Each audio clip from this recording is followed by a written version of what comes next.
welcome from the Internet Reloaded Berlin 2017. I'm Christina from we.CONECT, and I'm happy to be here with Alissa Lorentz from Clariant. Alissa, welcome to the conference, and Thank you. Thank you so much for your time to participate in the interview. As a start, could you just introduce yourself and tell us a bit more about your professional background? Sure. So I work at Clariant. It's a specialty chemicals company based in Switzerland.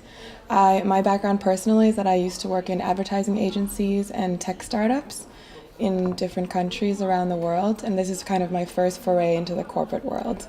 I've been at Clariant for about 3 years now, where I'm managing creative digital content strategy and production for external as well as sometimes internal communications and strategies for internal collaboration. Okay, and you moderated an icebreaker roundtable on the first evening of the conference, and you tried to figure out or analyze how to best define and prioritize the requirements of companies' internet. And you basically looked at two approaches. One was collecting feedback from the internet users on one hand, or actually setting up a core team that kind of like dictates every decision on internet users. So I'd like to find out what's your personal opinion on that one? So based on the project that we ran at Clariant, I think initially we wanted to believe that we could do option 2 and just say by guru design, this is the best approach, this saves time, we don't need to ask people.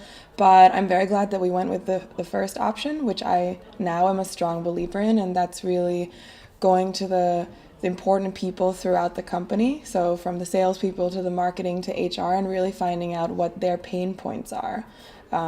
This resulted in a lively debate at the icebreaker session yesterday, just because people have different experiences. And of course, this process, even though it might be more accurate in defining what people need at our company in an intranet or digital workplace, it of course takes a lot of time and opens up a lot of unknown. So a lot of feedback, you don't know what's going to come, managing expectations. Yeah. And what made you change your mind? Why did you decide at one point to go from one approach to the other? I think one of the main reasons is because, when you roll something out and run trainings and try to convince people to use something, you really need to have good reasons that resonate with them. And if you don't know what they need and you're just forcing them to believe that what you care about is what they should care about, then there's going to be a resistance. And what insights did you really get from the delegates during the discussions? Did they agree with you? Did you have really different opinions? I think a lot of people did see the benefits from their own experience in asking people about their needs, but I think the execution of that is still quite challenging. So do you interview 100 people? Is it 15? How do you find the individuals to interview? And then there was the concern about time. If you ask everyone what they want and they see that you don't take everyone's feedback and kind of fix these problems, then they also might be unhappy. So there is also a benefit to saying, this is it, and they might say, okay, that's better than if you had asked me and then ignored me. And you're also talking about different methods of research, like focus groups or surveys that have been carried out. And what's really worked best for you in the past? I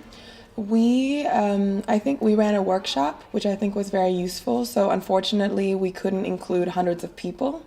The workshop wouldn't have been very effective, but we had nominees for one person from each function, from different regions, and I think that really helped, because then we also had them all on the same table, and they could hear each other's pain points. It wasn't one-on-one. Yeah.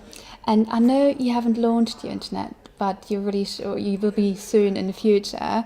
And do you think that the research method that you've used, has actually anything to do with the adoption rate later on? I think this plays a big role. So as mentioned earlier, the more democratic you are, the more likely people are to accept the new internet. So I think it'll make people more open from the beginning if they're involved early. I think it also makes sense to strategically involve different people in the organization, maybe influencers or people who are very socially well networked, or even executives. But socially networked people doesn't mean that they're always of higher levels. But I think that definitely helps as well in getting certain people's buy-in. Okay. Well, great. Good luck for your internet launch. Hope everything goes well. And thank you so much for participating in the interview. Thank you, Christina.